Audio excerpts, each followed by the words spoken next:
આ છે જે પુષ્ટ અપુષ્ટ સૂત્રો જે કહી રહ્યા છે 2200 એનો ઉપયોગ થશે. તમે સમજો 2200 ગુજરાતના તમામ એસટી ડેપોમાંથી ત્યાં મોકલવામાં આવશે. લાખો લીટર ડીઝલ બળ એટલે કરોડ રૂપિયાનું ડીઝલ માત્ર પીએમ મોદીના એક વિઝિટ ઉપર વપરાઈ જશે. તો કરતા હતા, આપણને એનો વિરોધ નથી, તમે સમજો. પણ સવાલ એ છે કે તમારા કથની અને કરનીમાં ફેર છે. તમે લોકોને એક વાત એવું કહી રહ્યા છો કે લોકોને લાંબી લડાઈ માટે તૈયાર રહેવી પડશે, કોવિડ જેવી લડાઈ માટે તમારે તૈયાર રહેવાની. તમને કહી દઉં, સૌથી પહેલાં નરેન્દ્ર મોદીને એટલે વડાપ્રધાન નરેન્દ્ર મોદીને કોને ઓળખ્યા તમને ખબર છે? લાલકૃષ્ણ અડવાણી. લાલકૃષ્ણ અડવાણી કહેતા कि नरेंद्र भाई बहुत अच्छे इवेंट मैनेजर हैं. वडाप्रधान नरेंद्र मोदी આવે એમાં વાંધો નથી, પણ ખોટી રીતે આ તમામ વસ્તુઓ જે જ્યારે ક્રાઇસિસ છે દેશની અંદર, તો લાખો લીટર ડીઝલ, લાખો લીટર તમારી ઉર્જા વાપરવાની જરૂર નથી, કરોડો અબજો રૂપિયાનો ખર્ચ કરવાની જરૂર નથી. કે ખોટું પણ નથી, જો કારણ કે એમને પોતાની પાર્ટી ચલાવવાની છે. જો સામાન્ય કાર્યકર્તાઓનું એક મોહ ભંગ થઈ જાય કે આ લોકો ખાલી બોલે છે, કંઈ કરતા નથી, તો એ લોકો પાર્ટી સાથે જોડાય નહીં, પાર્ટી સાથે વફાદારી રાખે નહીં. આ તમામ જીતવા માટે માર્કેટમાં ઉતરે છે. એટલે એના માટે નો રિપીટ કંઈ નથી હોતું. વિનેબલ કેન્ડિડેટ હોય, જીતાવ ઉમેદવાર હોય, એ હુક બાય કુક. એ લોકો શું કરે છે? ભાઈ તમે ઉપહાર તરીકે લો છો, આવે જ છે બધાને ઉપહાર, આવે જ છે ને, મને ખબર છે આવે જ છે. એટલે પણ આનાથી હું એ પત્રકારના ગુનાને જસ્ટિફાઈ નથી કરી રહ્યો નિરાલી. બધા એવું કહેશે કે આ તો એનો ફેવર કરે. મારું કન્સર્ન એટલું જ છે કે એ પત્રકાર કોઈ ગુંડો નહોતો. આપે, મેં તમને હજુ બી કીધું, લુખ્ખાઓને મારો, છેડતી કરનારાઓને મારો, તમે ગુંડાઓને મારો, એન્ટી સોશિયલ એલિમેન્ટને તમે મારો. હું બી એ પક્ષમાં છું. પણ સામાન્ય ગુનામાં ખાલી એવું લખાઈ દે કે આ ભાઈ મારી જોડે પૈસા માંગવા આવ્યો હતો, ખંડણી માંગવા આવ્યો હતો, તમે એને મારો, કેસ કરી દો ને એને. તમે થશે, થઈ રહ્યું છે. હવે આના બહાને બીજેપી ઉપર નિશાન, આના બહાને જો વડાપ્રધાન નરેન્દ્ર મોદી આવી રહ્યા છે એમના ઉપર નિશાન. એ થવાનું છે આ ઘટનામાં, અને પોલીસની ધાક હોવી જોઈએ. હું પણ વ્યક્તિગત રીતે આવું માનું છું, પણ હંમેશા હું પણ એવું જ કહું છું કે મૂળાના ચોરને ફાંસી અપાય નહીં.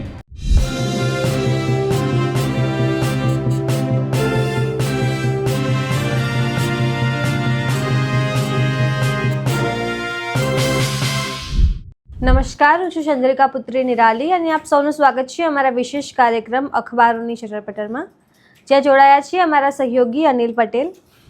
નમસ્તે નિરાલી. નમસ્તે સર.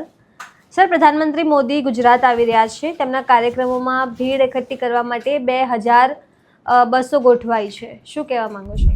નિરાલી, વડાપ્રધાન આવે અને એક પ્રકારથી આ શક્તિ પ્રદર્શન છે. સ્થાનિક સ્વરાજની ચૂંટણી આવવાની છે, તેની પહેલાં વડાપ્રધાન મોદીનું વિઝિટ, એમાં વિકાસ કામોનું થશે, રેલવે, થરાદ, આ તે બધું આસપાસની વસ્તુઓ. પણ મૂળ વસ્તુ શું છે? જ્યારે પણ આવું લોકાર્પણ કામ કરતા હોય ત્યારે આંગણવાડી, કોલેજના છોકરાઓ, સ્કૂલના છોકરાઓ, લોકલ સંસ્થાઓ, એના જે દૂધ ત્યાં તો બનાસકાંઠામાં થવાનું છે, એટલે જેટલા બી દૂધ ઉત્પાદકો હશે, જે બનાસકાંઠા ડેરી સાથે સંકળાયેલા હશે, તમામ લોકોને કહેવામાં આવ્યું હશે. પણ આખા જે ઘટનાક્રમમાં વાત છે, જે પુષ્ટ અપુષ્ટ સૂત્રો જે કહી રહ્યા છે 2200 એનો ઉપયોગ થશે. તમે સમજો 2200 ગુજરાતના તમામ એસટી ડેપોમાંથી ત્યાં મોકલવામાં આવશે, તમામ એસટી ડેપોમાંથી. એટલે સ્વાભાવિક છે જે સુવિધા એ દિવસે લોકોને મળવી જોઈએ એ નહીં મળી શકે, લોકો હેરાનગતિ થશે. પણ વસ્તુ એ પણ નથી, વસ્તુ એ પણ છે કે તમામ બસો ડીઝલથી ચાલે. અત્યારે અછત છે. હા, એક્ઝેક્ટલી મારું કહેવાનો મતલબ તમે પોઈન્ટ સમજી ગયા. એક બસ 4 થી 5 કિલોમીટર પર લીટર ચાલે. તમે સમજો, લાખો લીટર ડીઝલ જે છે તે બળી જવાનું છે. લાખો લીટર ડીઝલ બળ એટલે કરોડ રૂપિયાનું ડીઝલ માત્ર પીએમ મોદીના એક વિઝિટ ઉપર વપરાઈ જશે. સામાન્ય રીતે જ્યારે આરટીએ આવા કાર્યક્રમ માટે માંગવામાં આવે છે ત્યારે 50 કરોડથી લઈને 100 કરોડ રૂપિયા એક કાર્યક્રમમાં વપરાય છે. આ વાત હું કેમ કહું છું? કારણ કે વડાપ્રધાન નરેન્દ્ર મોદી જ્યારે ડેડિયાપાડા આવ્યા હતા આદિવાસી વિસ્તારમાં, તો સ્વાભાવિક છે ત્યાં તો ધારાસભ્ય ચૈતર વસાવા છે, એને સરકારે માહિતી આપવી પડી કે ભાઈ કયા હેડથી તમે સમોસા ખાધા, કયા હેડથી તમારું જમણવાર હતું, ટોયલેટ કેટલા કરોડનું હતું, સમોસા કેટલા કરોડના હતા, એક ડીશ તમારી 3000થી લઈને 8000 રૂપિયાની હતી, તમારું સ્ટેજ 7 કરોડ રૂપિયાનું હતું, પીવાનું પાણી, આ તમામ વસ્તુઓ અહીંયા થશે. એટલે એક મોટું કહેવાય ને કે એક ઇવેન્ટ જે છે વડાપ્રધાન માટે થશે. પણ આખી ઘટનામાં મેં તમને કીધું એ જ કે લાખો લીટર ડીઝલ, લાખો લીટર પેટ્રોલ એ બધું વપરાઈ જશે. વડાપ્રધાન મોદી ઈચ્છત તો આયા વગર પર કામ થઈ શકત. ભાઈ સીએમનું નાનકડું એક કાર્યક્રમ તમે આયોજન કરી દો અને તમે સેન્ટ્રલાઇઝ દિલ્હીથી વિડીયો કોન્ફરન્સથી તમે જોડાઈ જાઓ. એટલે તમારું આવવા જવાનું આટલી બધી ભીડ કરવાની વર્ચ્યુઅલ કામ, એટલે એ બચી શકાય. આજે જે તેઓ મન કી બાત કરતા હતા અને સુફિયાની વાતો કરતા હતા, આપણે એનો વિરોધ નથી, તમે સમજો. પણ સવાલ એ છે કે તમારા કથની અને કરનીમાં ફેર છે. તમે લોકોને એક વાત એવું કહી રહ્યા છો કે લોકોને લાંબી લડાઈ માટે તૈયાર રહેવી પડશે, કોવિડ જેવી લડાઈ માટે તમારે તૈયાર રહેવાની. વિશ્વ સ્તરે બધા કહે છે કે હવે આ ડીઝલ પેટ્રોલનો ભાવ વધે કે ગેસ મુશ્કેલી થાય તો એમાં બિચારા મોદીનો શું વાંક? વડાપ્રધાન મોદીનો શું વાંક? સ્વાભાવિક શું વાંક? વાંક એ છે કે આવી ક્રાઇસિસમાં પણ તમે કરોડો લીટર ડીઝલ આપી રીતે પોતાના એક ઇવેન્ટ માટે તમે વાપરી દેવાના છો. વાંક એ છે. વાંક એ નથી કે યુદ્ધ તમારા હાથમાં છે બી નહીં અને તમારે બસની વાત બી નથી તમે રોકી શકો, તમને કોઈ પૂછતું બી નથી, તમે એ રીતે ભારતની સ્થિતિ કરી દીધી છે. અને પબ્લિક ભેગી કરવાની કોઈ જરૂર નથી આવતી. જે એમના સમર્થકો હશે, એમને ચાહતા હશે, લોકો તો પોતાના ખર્ચે પણ જઈ શકે છે, સ્વખર્ચે. તમે એક વખત એવું કહી દો કે કારણ કે હું આંગણવાડીમાં લોકો જ્યારે વિરોધમાં ઉતર્યા હતા ત્યારે મેં પૂછતા એમને તો કે અમને ભીડ માટે પણ ત્યાં ભેગા કરે છે. એટલે આ તમામ વસ્તુ તમે એક વિધિ વસ્તુ કહો. આવી જ રીતે તેઓએ નોઈડામાં એક કાર્યક્રમ કર્યો, સમજ્યા? નોઈડામાં તેમણે નોઈડા એરપોર્ટનું ઉદ્ઘાટન કર્યું. ઉદ્ઘાટનમાં તેમણે એવું કીધું કે તમામ લોકો અહીંયા આવ્યા છે, મેં તો ખાલી પડદો ઉઠાવ્યો છે, ઉદ્ઘાટન તમે કરો. એટલે લોકો બધા એક ચક્કરમાં પડી ગયા. ઉદ્ઘાટન તમે કરો એટલે કે તમે પોતાના મોબાઈલનું ફ્લેશ લાઇટ ચાલુ કરો, એટલે એવું માની લેવામાં આવશે કે તમે જાતે દીવો કર્યો છે અને તમે તમારા હાથે ઉદ્ઘાટન કર્યું છે. લોકો તો ત્યાં દીવો કરીને આમ ખુશ થઈ ગયા કે લો આ વડાપ્રધાન તો જોરદાર કહેવાય, અમારા હાથે કરાવ્યું, પબ્લિકના હાથે કરાવ્યું. પાછું કોઈ ખરું આ તમારી અમાનત છે, તમારે સાચવવાનું છે. એટલે લોકો તો ગદગદ થઈ ગયા, ઓહો જોરદાર, હાથ જોડીને બધા તો થયું. પછી ખબર પડી કે જે સ્કૂલોમાં સ્કૂલોના સ્ટુડન્ટને એક SOP સર્ક્યુલેટ કરવામાં આવી, જે લીક થઈ, જે SMS ની એની વાત કરું છું, વોટ્સએપ જે એમાં લખેલું કે તમારે વિદ્યાર્થીઓને પોતાનું આઈ કાર્ડ પહેરીને આવવાનું અને મોબાઈલ ફરજિયાત લઈને આવવાનું. એટલે આ કાર્યક્રમ જે બી આવે પ્રી પ્લાન હશે. હા, આખું ઇવેન્ટ પ્રી પ્લાન હતું. તમને કહી દઉં, સૌથી પહેલા નરેન્દ્ર મોદીને એટલે વડાપ્રધાન નરેન્દ્ર મોદીને કોને ઓળખ્યા તમને ખબર છે? લાલકૃષ્ણ અડવાણી. લાલકૃષ્ણ અડવાણી કહેતા કે નરેન્દ્ર ભાઈ बहुत अच्छे इवेंट मैनेजर हैं. ભાઈ સ્વાભાવિક છે, ત્યારે પહેલા બીજા માટે ઇવેન્ટ કરતા, યાત્રાઓ કરતા, બધી કરતા, હવે પોતાના માટે કરી રહ્યા છે. અને હવે સરકારી અમલો છે, એટલે કે સરકારી ડિપાર્ટમેન્ટ જેને ખબર પડી ગઈ છે કે સાહેબને તો એ જ ગમે છે. પણ જુઓ તમે સોશિયલ મીડિયા ઉપર કેવા પ્રકારના મીમ અત્યારે બની રહ્યા છે. સોશિયલ મીડિયા ઉપર એવું ચાલી રહ્યું છે, ભાઈ હોશિયાર રહેજો, હેલ્મેટ પહેરીને રહેજો, ગોળા ફેંક આવે છે. ક્યારેક તમે રાજીવ ગાંધી માટે આવી વસ્તુ કોઈ સાંભળી? કોઈ આવું કોમેન્ટ કરી હોય કે ગોળા ફેંક આવે છે? ક્યારેક સાંભળ્યું કે ભાઈ સાહેબ આયા છે, હવે જો રંગરોગાન થઈ જશે, રસ્તાઓ બની જશે, બધું થઈ જશે? તમને ખબર તો વડાપ્રધાન નિકોલ આવ્યા હતા, આજે અમે નિકોલ ગયા. તમે જુઓ જે રસ્તાઓ બન્યા હતા બધું ફરી એમને જ થઈ ગયા, એ જ ગટરો, એ જ વસ્તુઓ, લોકો ભાંડી રહ્યા હતા. એમના પ્રદેશ પ્રમુખનો વિસ્તાર છે, એટલે પ્રદેશ પ્રમુખ માટે જ ગયા હતા, એમને એન્ડોર્સ કરવા જ ગયા હતા, કારણ કે એની પહેલા ગયા અને પછી એ પ્રદેશ પ્રમુખ બની ગયા. એટલે સાહેબ આવે, કરોડો અબજો, જે જગ્યાએ કાર્યક્રમો છે જોજો, ચકચકાત પેરિસ જેવા રોડ, જાપાન જેવા રોડ, અમેરિકા જેવા રોડ બની જશે. પાણીની નિકાલ જે પણ કરે પણ ચકચકથી તમામ વસ્તુ કરી દેશે. એટલે મૂળ વસ્તુ એ છે કે વડાપ્રધાન નરેન્દ્ર મોદી આવે એમાં વાંધો નથી, પણ ખોટી રીતે આ તમામ વસ્તુઓ જે જ્યારે ક્રાઇસિસ છે દેશની અંદર, તો લાખો લીટર ડીઝલ, લાખો લીટર તમારી ઉર્જા વાપરવાની જરૂર નથી, કરોડો અબજો રૂપિયાનો ખર્ચ કરવાની જરૂર નથી. બીજો પ્રશ્ન ભાજપને જ લગતો છે. સ્થાનિક સ્વરાજની ચૂંટણીમાં ભાજપની નો રિપીટ થિયરી છે, શું લાગે છે, કરશે ખરા કે ખાલી વાતો ચાલે છે? તમને ખબર છે, મેં ભાજપને બહુ નજીકથી કવર કર્યું છે. જે લોકો મને ઓળખે છે ને એ લોકોને ખબર હશે કે મેં સતત ભાજપ બીટ કવર કરી છે, સચિવાલય કવર કર્યું છે, CM Narendra Modi, CM Anandiben, CM Rupani સાહેબ અને CM ભૂપેન્દ્ર પટેલ. આ તમામને મેં કવર કર્યા છે. એ સિવાય જો હું તમને ભાજપની વાત કરું તો અહીં જયંતિભાઈ બારોટ પ્રમુખ હતા, એમને કવર કર્યું છે. પુરુષોત્તમ રૂપાલા એમને કવર કર્યું છે. આરસી ફળદુ એમને કવર કર્યું છે. આરસી ફળદુ પછી શું નામ આમનું જીતુભાઈ વાઘાણી એમણે કવર કર્યું છે. એના પછી વિજય રૂપાણી એમને પણ કવર કર્યું છે. તમને કહું, વિજય રૂપાણી પછી તમે જો સતત જે રીતે લોકો બદલાતા રહ્યા, આપણે જોતા રહ્યા લોકોને, વિજય રૂપાણીને બી મેં પ્રદેશ અધ્યક્ષ તરીકે કવર કર્યું છે, સમજો. પછી તો સીએમ પણ થયા. એના પછી તમે સતત જુઓ, એક પછી એક સી આર પાટીલ તમે જુઓ, સી આર પાટીલ આવ્યા, સી આર પાટીલને બી મેં થોડા સમય કવર કર્યું. એના પછી અત્યારે એ બધું મેં બધું નજીકથી જોયું છે.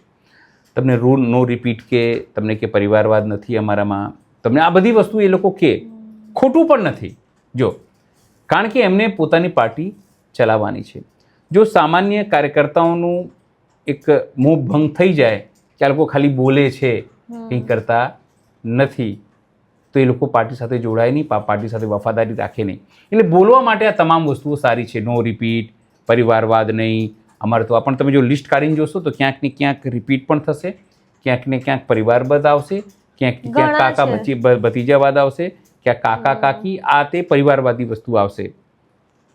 ભાજપ હંમેશા કહેવાય કે એ ઇલેક્શન મશીન છે. Election machine in the sense માત્ર જીતવા માટે, ઇલેક્શન જીતવા માટે. એ ખાલી ઇલેક્શન હારવા માટે નથી લડતી.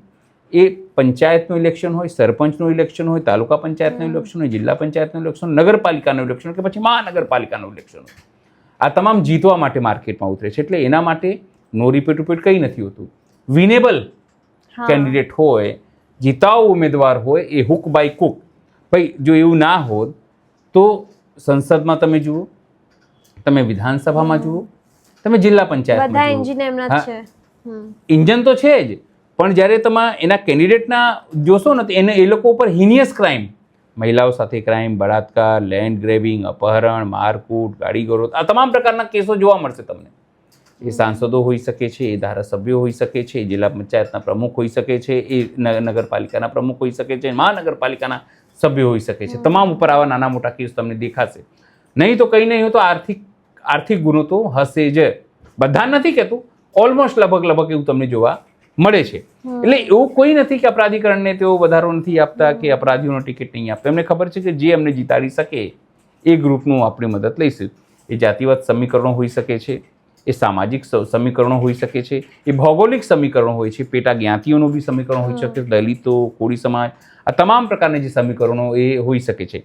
એટલે નો રિપીટ આ નરેન્દ્ર મોદી જ આવ્યા હતા, તમને કહું, જ્યારે તેઓ સીએમ હતા. સુરતમાં સૌથી પહેલાં તેમણે આ કર્યું હતું, ભાઈ જેટલા લોકો છે બધાને બદલી દો. એટલે નો રિપીટ એટલે કેવું કે એવું ભાજપ માને છે કે લોકોને નારાજગી જે તે કેન્ડિડેટ સાથે હોય છે, પાર્ટી સાથે હોતી નથી.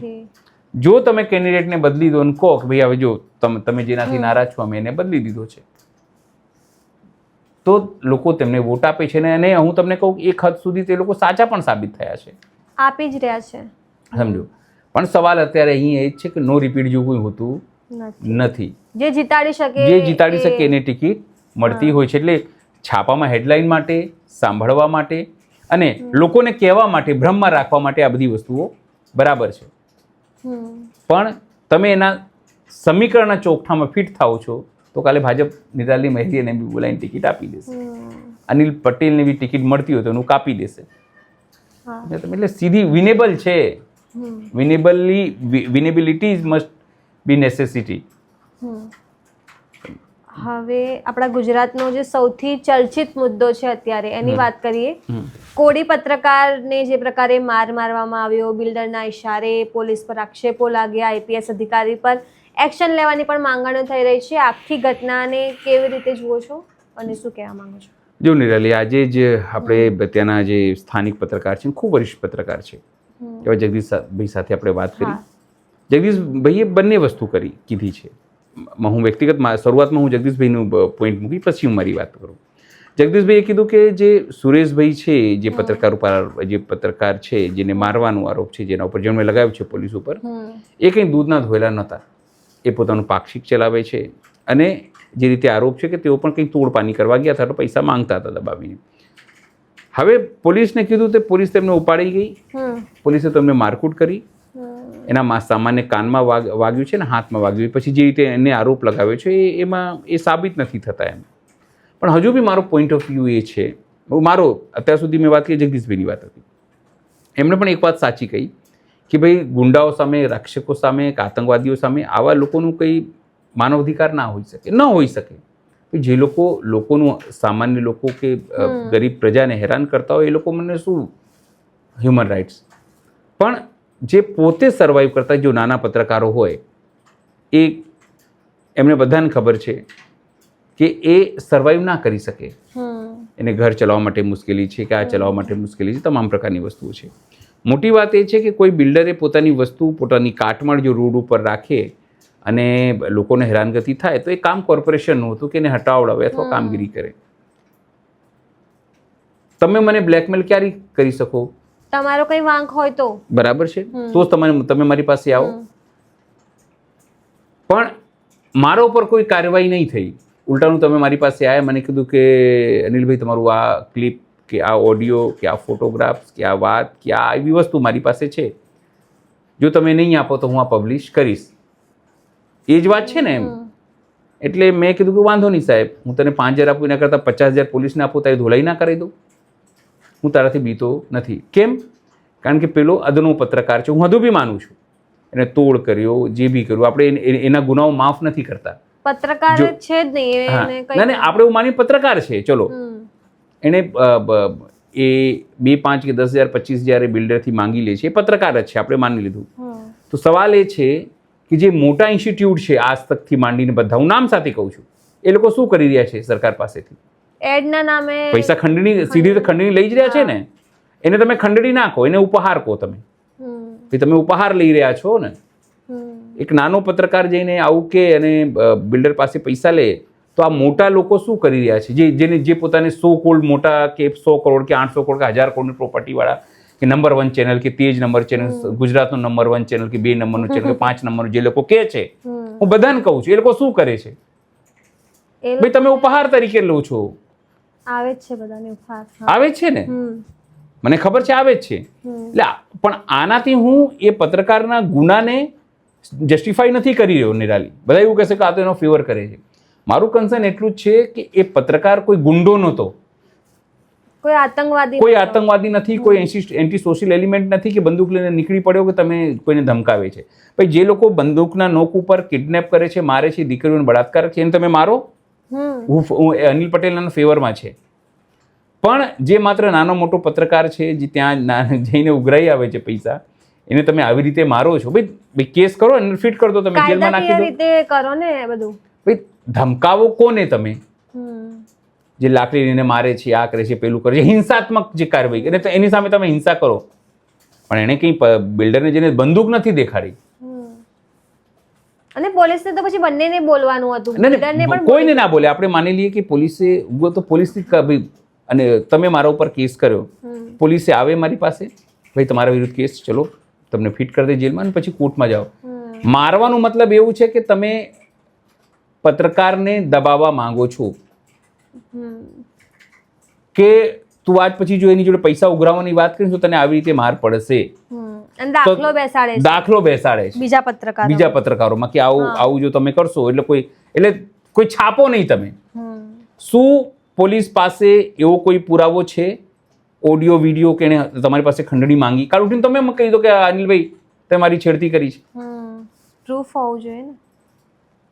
ભાઈ કાલ ઉઠીને હું બી આવી શકું ને, કહી શકું કે બેન તમે અહીંયા અમારો કેમેરો પડ્યો તો નાનો 1 લાખ રૂપિયા તમે લઈ ગયા છો. જો સીસીટીવી ના હોય તો શું પોલીસ માની લેશે મારી વાત? વસ્તુ એ છે કે પોલીસ સીધા તમે ઉપાડી લેશે, મહિલા પોલીસને ઉપાડી, કારણ કે હું એડિટર છું, મારી પાછળ મોટા લોકો છે, એ પૈસા આપશે, પોલીસ તમને ઉપાડી જાય, ધોલ ધપાટ કરે. સમજ્યા તમે વાત? આ તો તમને નહીં ફેર પડે, તમે તો ઈચ્છો છો કે આવું થાય. પણ સવાલ એ છે કે પોલીસને આ ઓથોરિટી કોને આપી મારવાની? આપે. મેં તમને હજુ બી કીધું, લુખ્ખાઓને મારો, છેડતી કરનારોને મારો, તમે ગુંડાઓને મારો, એન્ટી સોશિયલ એલિમેન્ટને તમે મારો. હું બી એ પક્ષમાં છું. પણ સામાન્ય ગુનામાં ખાલી એવું લખાઈ દે કે આ ભાઈ મારી જોડે પૈસા માંગવા આવ્યો હતો, ખંડણી માંગવા આવ્યો હતો, તમે એને મારો. પછી કેસ કરી દો ને એને તમે. અને એટલે આખા ઘટનામાં જો હું તમને આખા ઘટનામાં મારો વિરોધ ખાલી એટલું જ છે, પોલીસની દાદાગીરી હોવું જ જોઈએ. આખા વિસ્તારનો મોટો ગુંડો જો હું માનું જેનાથી લોકો બીવા જોઈએ તે પોલીસ જ હોવી જોઈએ. એ વિસ્તારનો પીઆઈ જ હોવું જોઈએ. એનું કામ છે કે ગરીબ લોકોને સાચવે અને જે લોકો દબંગ છે એને દબાવે. દબંગ લોકો ગરીબોનો ના દબાઈ જાય એનું ધ્યાન રાખે. એ પીઆઈ, એ જીસીપી, એ એસીપી, એ કમિશનર. પણ એનો મતલબ એ નથી કે સામાન્ય વ્યક્તિ એને ખંડણી માંગી જે આરોપ લાગે છે એ પ્રમાણે અને તમે એને ઉપાડી જાઓ અને ઊંધો લટકાવી મને જે બી આરોપ લગાવ્યા ભાઈ તમે એને માર્યું. એ હકીકત છે એના પગમાં નાનકડું ફ્રેક્ચર. ભાઈ નાનકડું હોય કે મોટું ફ્રેક્ચર થયું છે, દુખાય છે ફ્રેક્ચર. નાનકડું ફ્રેક્ચર, નાનકડું. ભાઈ માર્યો કેમ? સવાલ એ છે. જો મારું કન્સર્ન એ છે કે માર્યો જ કેમ? તમે ગુંડાઓને મારો, તમે બળાત્કારીને, તમે જયરાસિંહને તો મારતા નથી. આ જયરા જાહીરને તમે માર્યો? તમે ના, બરાબર છે, તમે એને મારો ને, કોને ના પાડી છે? પણ એના ત્યાં હતા, એના સુધી હાથ પહોંચતા તમારા હાથ ટૂંકા પડી જાય છે. આ પ્રદીપ ગુરુ મહારાજ નકલી નોટવાળા, એને તમે માર્યો. ગૃહમંત્રી સાથે ફોટા પણ આવે છે. ગૃહમંત્રી કુંવરજી બાબુ, ઘણા લોકો. એટલે મારું કન્સર્ન એ જ છે. મારો આખો વિરોધ એટલું, એ પત્રકાર હતો. પત્રકાર એટલા માટે એનો ફેવર નથી કરી રહ્યો, સમજો કે આપણે પત્રકાર છીએ. એણે ખંડણી માંગી, ચલો મેં કહી દીધું ભાઈ તારું ખરાબ છું, તું દેખાડ અને તું તારી જોડે પૈસા માંગીશ. એ ચપ્પુ તો નહોતું બતાડ્યું.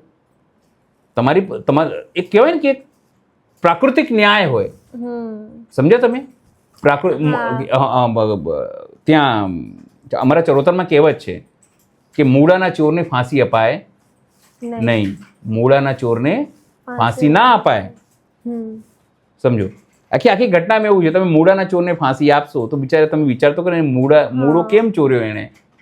બીજો એક પ્રશ્ન છે, કોળી સમાજના મોટા ભાગના આગેવાનોએ વાતચીત કરી, જિગ્નેશ મેવાણીએ પણ કહ્યું, પણ હર્ષ સંઘવી હજી સુધી એમને કોઈ સ્ટેટમેન્ટ નથી આપ્યું કે ભાજપના કોઈ કોળી નેતા કંઈ બોલ્યા છે. હું તમને કહું, હું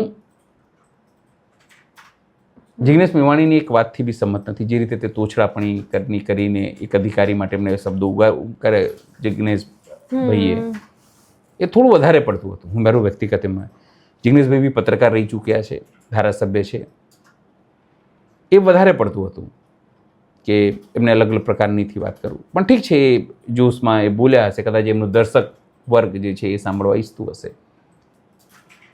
આખી ઘટનામાં હવે રાજકીય વસ્તુ ઘૂસી ગઈ છે. જે રીતે બગદાણા કાંડની અંદર ઘટના ઘટી અને સમગ્ર કોળી સમાજ એક થઈ ગયું, એવી જ રીતે ફરીથી કોળી સમાજને એક કરવાનો પ્રયત્ન થઈ રહ્યો છે. કોના વિરુદ્ધમાં? તો જે અધિકારી આઈપી જગદીશ બાંગરવા, એના વિરુદ્ધમાં. બરાબર. પણ એ જગદીશ બાંગરવા તો ખાલી ગોલપોસ્ટ છે. અસલી નિશાનો ખબર છે કોણ છે? હર્ષભાઈ સંઘવી. અચ્છા. કેમ? જ્યારે એવું કહેતા હોય કાયદામાં રહેશો તો ફાયદામાં રહેશો, ચમરબંધીને છોડવામાં નહીં આવે, જ્યારે આ નહીં આવે, તો જ્યારે તમે જાહેરમાં લોકોને મારો છો તો તમારી પોલીસ સસ્પેન્ડ થાય છે. પાટણમાં થયું, બરાબર છે. હજુ બી હું વાત કીધું, પોલીસે ત્યાં તેમને માર્યા, એ સાચું છે, ખોટું છે, કાયદાની બરાબર છે, નથી બરાબર, એમાં આપણે પડવા માંગતા નથી. પણ સવાલ એ છે કે આ વસ્તુ લઈને હવે રાજકારણ થઈ રહ્યું છે. હવે આના બહાને બીજેપી ઉપર નિશાન, આના બહાને જો વડાપ્રધાન નરેન્દ્ર મોદી આવી રહ્યા છે એમના ઉપર નિશાન. એ થવાનું છે. કારણ કે હજુ પણ કહું, પરમ દિવસે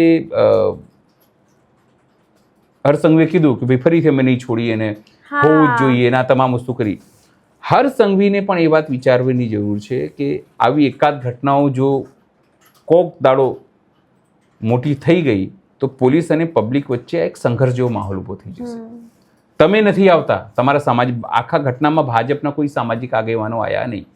હું વ્યક્તિગત માનું છું કે ચલો આ વાત રાજકારણ છે, રાજકારણ થઈ રહ્યું છે, આમ આદમી પાર્ટી, કોંગ્રેસ, તમામ લોકો મુદ્દો ઉપાડી રહ્યા છે. પણ એક ઘટના તો છે કે પોલીસે એ વ્યક્તિને બોલાવીને ફટકાર્યા, માર્યા, ફ્રેક્ચર કરી દીધા. આખી ઘટનામાં એવું છે કે જ્યારે આપણા ઉપર, હું એવું નથી કહેતો કે કોઈ ઉપર વીતે ના વીતે, પણ સવાલ એ છે જેના ઉપર વીતે એ જાણે. બીજું, કાલ ઉઠીને મને 2 ઝાપડ માર્યા તો એવું બી કહું મને 5 ઝાપડ માર્યા, એની સાબિતી શું? ભાઈ માર્યા છે એ હકીકત છે આ ઘટનામાં, અને પોલીસની ધાક હોવી જોઈએ. હું પણ વ્યક્તિગત રીતે આવું માનું છું, પણ હંમેશા હું પણ એવું જ કહું છું કે મૂળાના ચોરને ફાંસી અપાય નહીં. જી સર, ધન્યવાદ વાત કરવા બદલ. નમસ્કાર. તમે આ તમામ મુદ્દે શું વિચારો છો કમેન્ટ કરીને જણાવો. અત્યાર માટે બસ આટલું જ. ધન્યવાદ.